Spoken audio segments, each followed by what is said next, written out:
Hello viewers, अस्सलाम वालेकुम। मैं हूं Ali and welcome to my channel Sonic Expert. Gold price से रिलेटेड एक और वीडियो लेकर आपकी खिदमत में हाजिर हूं। जैसा कि मैंने गुज़िश्ता रात को वीडियो अपलोड की थी और आप लोगों को बताया था कि आज सुबह सोने का भाव मजीद सस्ता होने जा रहा है और डॉलर के रेट में भी मजीद कमी हुई है।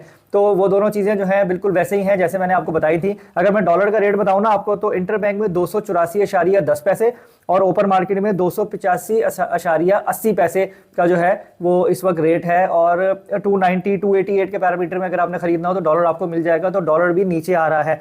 अगर आलमी मार्केट की बात करें तो 1 ट्रॉय आउंस $2026 पर है इस वक्त, 2026 पर। कहा यही जा रहा है कि ये मजीद अभी नीचे आ सकती है मंडी। बाकी अगर कोई फर्दर चेंजेस होंगे मैं अपडेट करूंगा। अभी $2026 1 ट्रॉय आउंस के अकॉर्डिंगली जो गोल्ड की प्राइस अब हम ओपन कर रहे हैं वो मैं आपको बता देता हूं कि जो 24 कैरेट गोल्ड है ना, पीस वाला, उसका रेट जो है वो 2,16,000 से 2,16,500 रुपए फी तोला जो है वो अब चलाया जा रहा है मार्केट में इस वक्त। अभी 12:15 बजे जिस वक्त मैं ये वीडियो अपलोड कर रहा हूं।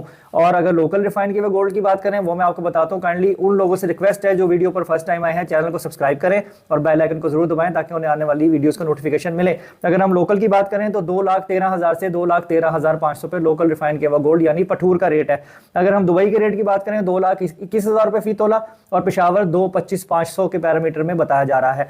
तो इस वक्त अगर ओवरऑल देखा जाए तो जिन्होंने ज्वेलरी बनानी है, ऑर्डर प्लेस करने हैं, कोई चीज़ें खरीदनी है, उनके लिए बेस्ट एवरेज टाइम है वो आए खरीदारी करें। और सोने का रेट जो है वो अच्छा है इस वक्त किसी पर्पस बेस के ऊपर अगर आप खरीदारी करना चाहें तो। अगर इन्वेस्टमेंट के मुतालिक आप करेंगे तो फिर अभी मेरी सजेशन तो उसमें मैं आपको जो है वो नहीं कहूँगा कि आप अभी इन्वेस्ट करोगे। मार्केट का ट्रेंड नीचे है, शॉर्ट टर्म पे भी अभी भाव नीचे की तरफ जाने के इम्कान ज़्यादा है बनिस्बत बढ़ने के। बाकी ये पाकिस्तान है, यहाँ पे कुछ भी हो सकता है। आप लोगों ने करनी अपनी मर्जी है, अपनी जिम्मेदारी पर है। लेकिन मेरा मकसद आपको जो मार्केट में इस वक्त एनवायरनमेंट है उसके अकॉर्डिंगली आपको खबर देना है। तो अपना बहुत ख्याल रखें। इंशाल्लाह नेक्स्ट वीडियो में फिर मुलाकात होगी। अल्लाह हाफिज़।